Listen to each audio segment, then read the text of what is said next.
whatever that, because remember, when you are in South Africa, whatever that you do, if you want to open an account, you need an ID. When you go to all those need to be verified with your fingerprint and so on and so forth. Even when you are traveling. So everything that is linked with Chidimma's mother's identity document, it was red listed. So meaning they could not just do things easily so, unless, let me use the word unless, whenever they come across those kind of issues where they needed to, they had to bribe someone. That's the only way where they were leveraging how they were surviving in South Africa. But number two, when it comes, because I always hear people saying that Chidimma was a kid, Chidimma was not innocent, was innocent, whatever. First of all, Chidimma got married. She's a divorcee now, right? When you got married, those that got married, they know very well that you go to the home affairs. When you go to the home affairs, you and your husband have, especially here we are talking about a South African, apparently, which is Chidimma, getting married to a Nigerian, apparently, as we were told, according to the report. So they do the verification at the home affairs with the fingerprints and all those things, and perhaps as well with when they were legalizing their marriage, it obviously, because of it is been red listed, that's where they will catch that, no, Chidimma here, what's happening here? So how do you then survive this thing? You pay yourself out. That's the only way that Chidimma, perhaps, there's no way that Chidimma can be innocent. And I'm saying, when we talk about these things, we need to not to have emotions, but to put facts. Even if remember, there are people that their identity was stolen. I know someone personally. That person, it's been affected even when he travels to this day.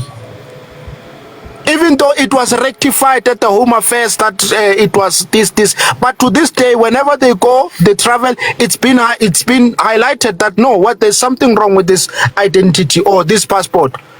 So I don't know if maybe I make sense, but that, I don't get it. I don't understand why people always have to, perhaps that's how we need to. And there was the gentleman was also talking about he needs to be there's an international court. Which international court? Because this thing was done in South Africa. South Africa, perhaps the only thing they can do is just to use their Interpol if they want to further. They can use Interpol and extradite Chidimma if they want to, No, thank you. Thank you, Ason Point. Always appreciate your submission, my brother. Ojmez, you can go for it. Maboso, sorry, did you want to say something, Maboso? You can come after Ojmez, my brother. I'm sorry, I didn't see that you were flashing your mute button. I'm so sorry. Ojmez, you can go for it.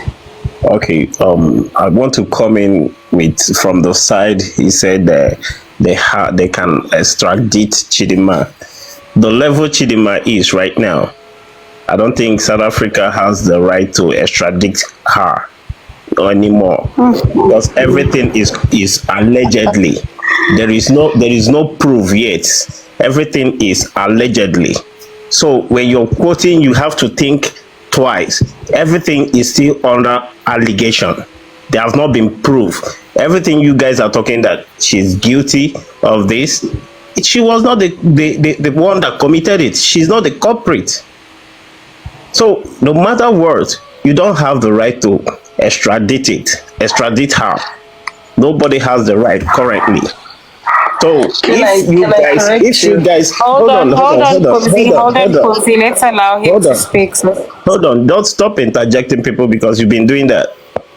So the fact is, I will end here. The fact I want to leave behind is South Africans should meet the people that are doing those things. That is the major point. Meet the sector that is in charge, that is giving the fraud. They've been arrested.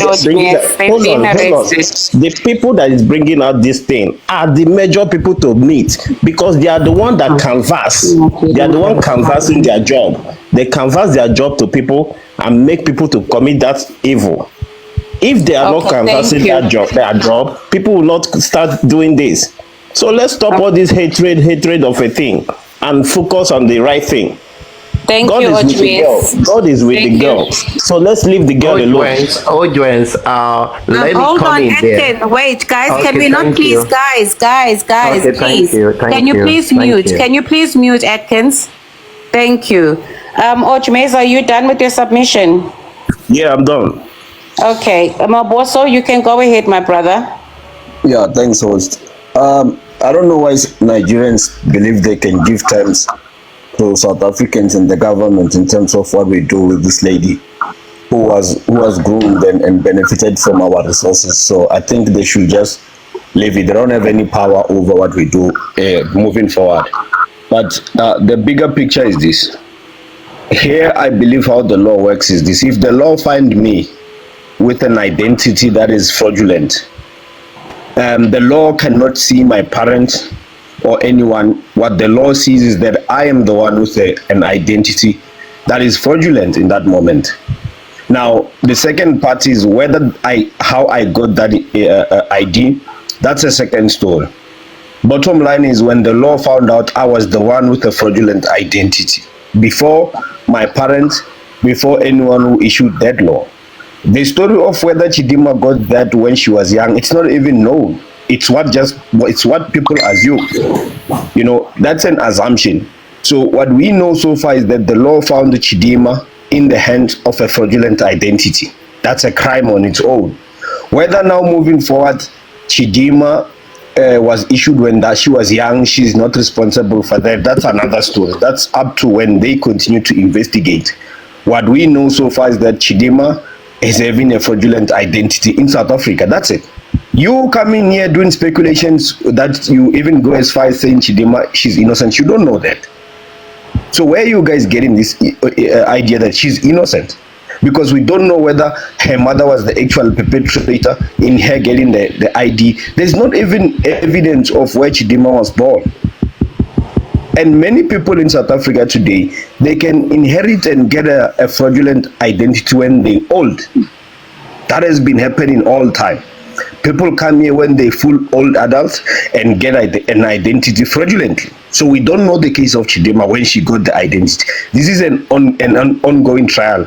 The truth will come out. But to say Chidimma, she's innocent, it's very arrogant. And to be fair, host, it's not like Nigerians care about Chidimma. Nigerians don't care about other Nigerians. They don't care about their lives. The country is in shambles. They depend on migration, living in other people's countries. They send their kids all over the world just for survival. And people are being unalived in Nigeria now. They could care less. You know, people are losing their lives, be it into terrorism, crime, Fulani headsmen, diseases, neglected government. They could care less about that. This is not about Chidimma when it comes to Nigerians. This is the Nigerians always seeking validation and attention from South Africans. The problem is that she's been investigated in South Africa. Ojmes, can you please mute Ojmes? Please do not interrupt people when they speak. Go ahead, Moboso. Sorry about that. This has to do with the fact that it's South Africa involved, and in particular Black South Africans who spoke out. Nigerians have to always find a way to attach themselves to us and our country, and when we resist that, they will always find a way to pull out stands. If this was in Libya or Egypt, because Libya every day sends Nigerians away, they don't want them in their country, and especially, in fact, the entire North Africa, they will never make noise about it, because it's not about the life of Nigerians. It's not about being deported or being found with a fraudulent ID. This is about Black South Africans. The resentment Nigerians have towards Black South Africans. I mean, earlier on I even said it's not like they even care about Miss Universe. They don't care about Miss Universe. The same way they didn't care about AFCON when they were losing final to Ivory Coast. But the game that was more important to them was the game when they were playing against South Africa. Some Nigerians even lost their lives when we were leading that game. So it just goes to show you how deep this is. The resentment is so deep that they always have to find something to talk bad about us international. So the Chidimma case is just another case like many where Nigerians have found an opportunity to badmouth Black South Africans and feel like they have something to communicate with us, to kind of like continuously get our attention. And the more we talk about this girl, the more they get the validation they want. They could care less about Chidimma. They don't give a damn about that girl. They never provided anything to her. They don't even know where she comes from. They did not raise her. It was South Africa that raised her. But all of a sudden, they've got the biggest voice. Nigerians are dumping their Nigerian kids all over across the globe.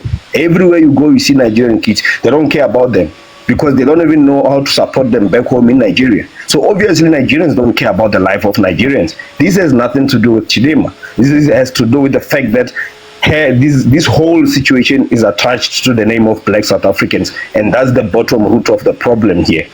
Thank you, host. Thank you, my brother Moboso. Also, always a pleasure having you on the panel, my brother. The depth of knowledge and the intelligence you come here with, we appreciate you always. Guys, I'd like the next person to submit, please. The next person to submit your views on this case would be Ojmez. Go ahead, Ojmez, and submit. Okay. Where my brother is talking about my brother that just spoke, where he spoke about Nigeria seeking for attention from South Africa, I think he's making a mistake. If you check back during when South Africa was still under apartheid, Nigerian brought out themselves. Nigerian helped South Africa mercilessly. They helped South Africa both in financial aspects, in care. Nigerian did it, even up to the extent Mandela, late Nelson Mandela, he came to the stadium that day. He was accolating Nigerians and giving Nigerians vote of thanks for helping South Africa when South Africa was nowhere to be found.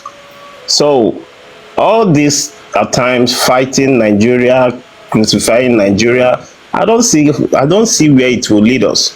We are Africans, and mind you, Nigeria love human. Nigeria don't care where you're from, who you are. Nigeria will just accept you. That's one thing you should know about Nigeria. You don't pay the wrong narrative because of one or two persons that is committing something. There is no place we don't have bad people. We have bad eggs everywhere. Even in America, everywhere we have bad eggs. So instead of us to be criticizing each other, it's better we come together, we find a solution, how to make Africa great. This girl is now Miss Universe of the whole Africa. This girl we are talking about. Instead of bringing him down, we use him as a medium to checkmate other crimes that we are talking about now. Instead of us doing that, we are here still crucifying somebody that God has lifted. The push that she was pushed out in South Africa led her to success. Then how can we come back to her and bring her? Because as it stands now, everybody talking on that here, nobody is closer to her. You can't even sit with her. So if we can bring her, we say, okay, how can we use this girl platform now to criticize against all these things, to bring this thing to an end in Africa, to make Africa beautiful again? We are here bringing out things to just tarnish her image. Her parent committed, okay, there is something in law that says you are innocent until you're proven guilty. So it's coming to say she's this, she's that, she's that. No. Let's come with love. And she is a figure now. And we can... Go ahead. Yeah, you heard the Nigerian propaganda was back again. The Nigerian old tale by the Igbo men. We say we helped you during apartheid. We were they exaggerate their importance when they are beaten up in an argument. They have to always feather away, move away from the case that is presented and come up with the story of things that never happened anywhere in the world and start to say they were helping us during apartheid, which actually never happened. But that argument has been exhausted. But we know their tactics. You know, they actually quite normally don't have any argument.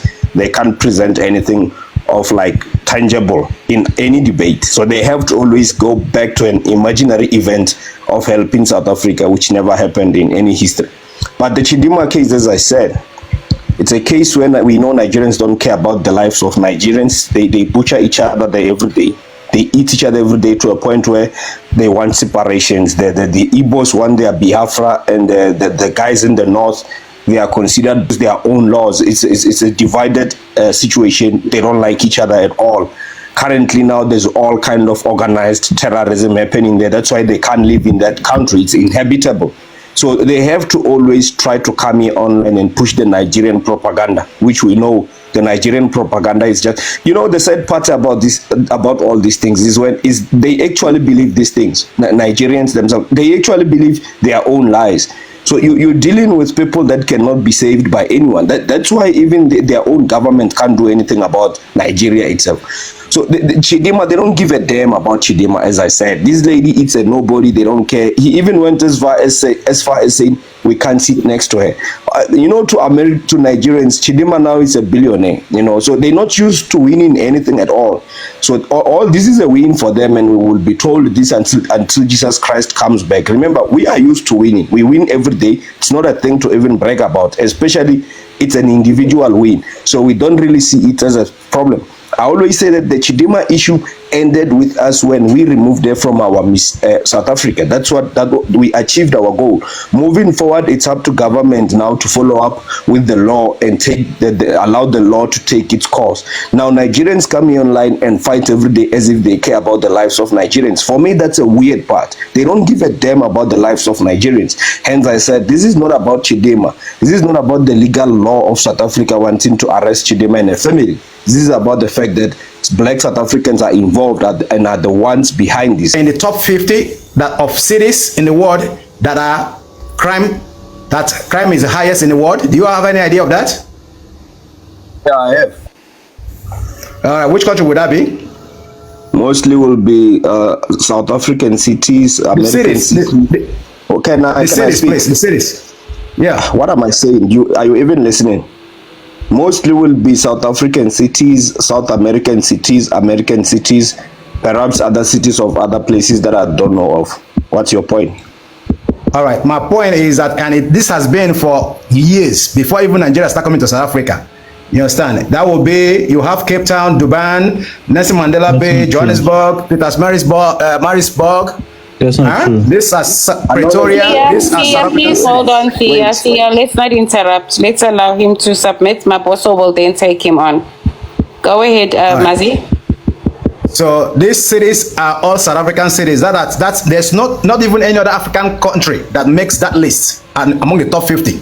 No city from any other South African, no city from any other African country that makes that list among the top 50. Only South Africa. So if you're talking about crime, I will want you to know, and if you know, do you know one other city, or the only country in Africa that makes the top in the homicide list in the world? Yeah, I know. Which country would that be? It will be South Africa. Thank you. And all these are crimes by South Africans against South Africans. Okay, can I speak now? Sure. You're going to have to make your point so I can respond. Yeah, I said if you say it will be South Africa, then I will say all these crimes are committed by South Africans against South Africans, right? I don't know if it's all, but majority will be South Africans in terms of criminals. Oh. Okay. So it's very easy. Your statistics will tell you that. If you go to the prisons in South Africa, that would also reveal the obvious, right? Okay, can you make your point so I can respond? We have to get at the bottom of it. I need to My respond. point is that when you make claims about Nigerians, and the next thing I will ask you, do you have any idea if Nigeria produces powder or not? Nigeria is the biggest producer of powder and the biggest consumer of powder in Africa in terms of the D-way, the powder, the actual powder. Yes, in Africa, you are the leading nation. I'm sorry, you're a liar. Nigeria doesn't produce powder. The countries that produce powder are in South America. Are you aware of that? Chief, I don't lie. You're the biggest consumer of powder. Perhaps you're the biggest distributor. I'm not sure about producers. The cartels, yes, many of them are in South America. But when it comes to distributors and consumers in Africa, you are a leading nation. That the biggest problem of powder in Africa, it's in Nigeria. I said you don't have your facts right. Go check and do some research. I do. Nigeria don't consume powder. Nigeria are not distributors of powder. If it were, this data will reveal that as well. But I need to respond. Let's allow Moboso to respond. Go ahead, Moboso. Sure. Okay. So I'm sure you understand why many Nigerians come to South Africa in numbers, desiring to live in South Africa. You barely see South Africans coming to Nigeria. So your comparison with the crime stats, if you look at the countries that are making the list in crime stats, they all way developed than Nigeria and they work better than Nigeria. Never mind the entire African continent. And South Africa, it's among those things. South Africa is regarded as actually a second country.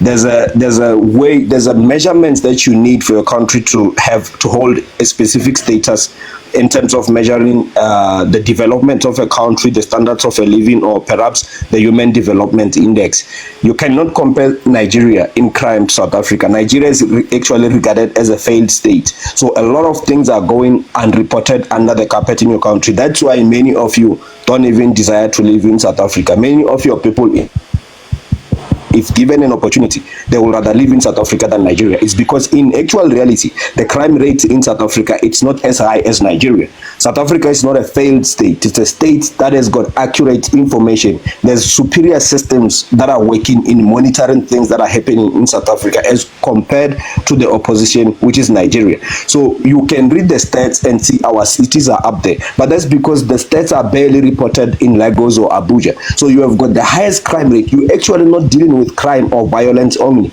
You're dealing with terrorism. You're dealing with one of the highest human traffic, ransom kidnappings, where people kidnap people with money just to get money and all that. That is happening almost every day in Nigeria. So you cannot compare a failed state like Nigeria, where the people are willing to leave that country in big numbers. An average Nigerian wants to live outside Nigeria compared to an average South African. So no, the crime stats, yes, of South Africa are true, but that's compared to second world countries to first world, not third world.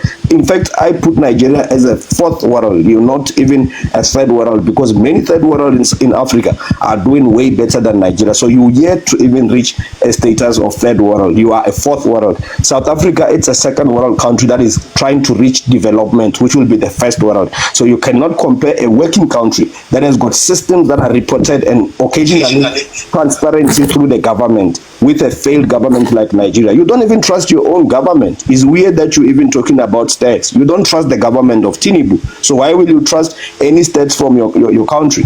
It's not true. Okay. All right. Thank you. I understand all the points you made, but does that change anything still that South Africans in the web distribution and HDI that you see rank the poorest in Africa? Yes. No, can I just take him on that answer? South Africa ranks the poorest in Africa in what? Human Development Index and web distribution. No, South yes. Africa, no. You know what is the meaning? No, wait. Do you know what is the meaning of human development? Go do your research, please. The actual meaning of it, and Let's not interrupt. Let's allow him to speak, and then you Africa. can come back and forth with each other. I'll give you guys time. Go ahead, Mabaso. South Africa is actually number 6 in Africa. We used to be number 7. We took over now. Botswana just comes after us. Botswana used to be ahead of us. We are number 6 now. A Human Development Index. That's actually a good counter to a well-being of a country. Human Development Index counter the standards of living, GDP per capita, what is it called? Food security. The food security within the country, education, healthcare, a crime, all these things, they factor that. South Africa is number 6, and in that number 6 position, in that number 6 position, South Africa is the only country with 60 million people. The rest of countries ahead of us in terms of HDI, they have less than 5 million population. So it's really a milestone achievement to compare a 60 million country that sits up there with the countries that have got a very lower population. Tunisia is ahead of us, Seychelles is ahead of us, Mauritius is ahead of us, I think Gabon is ahead of us. These are the countries that I can name from top of my head. There's no stats anywhere, unless if you're talking about the Niger website links, you know, the Nigerian website links. But with any legitimate website, there's no website that shows that South Africa is poor or below in HDI. We actually one of among the richest countries in Africa, if not the richest, because we are 60 million and there's no country that comes near us in terms of numbers just by Human Development Index. Let me give you an example. Senten, there's no place in Africa where there's higher GDP per capita than Senten. People in Senten earn more than anywhere. They earn more money than even Mauritius and Seychelles, and these two are the richest countries in Africa. The only reason why Mauritius and Seychelles are ahead of us in terms of income per capita is because they've got a smaller population. Seychelles is less than 1 million and Mauritius is less than 2 million.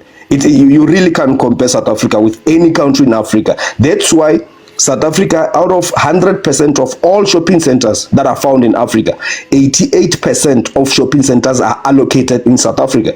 That shows you the power of the buying power in South Africa alone. It's not normal that one country has got 88% of all shopping centers in Africa. That means South Africans in their hands and pockets, they have got more money to sustain 88% of shopping centers in Africa, hosting even international brands. We are the biggest market. You cannot compare.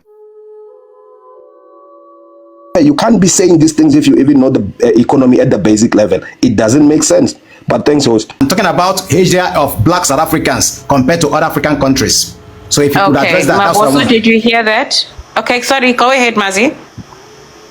Yeah, I would want him to address the HDI and wealth distribution of black South Africans against other African countries, not those of the whites, which happen to have, 80% of the wealth of South Africa in their own part of the country, when blacks are just having to deal with 20% of that in their wealth distribution. Thank you. Address that issue, please.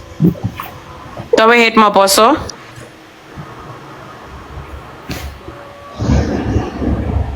Maboso. Okay, I think he could be on a call.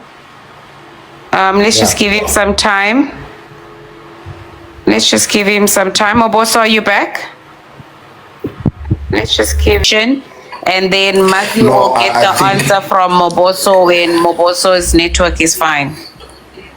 No, let Maboso's network come back. I don't wanna, spoil anything that my brother there. Yes. Okay. Maboso, I wish he can come back. Yeah, he's back. Maboso, you're back. He's back. No, I think he's got network issues because he keeps muting and unmuting. He's trying to signal that he could be on a call, because remember he's in Africa, and he always struggles with his network.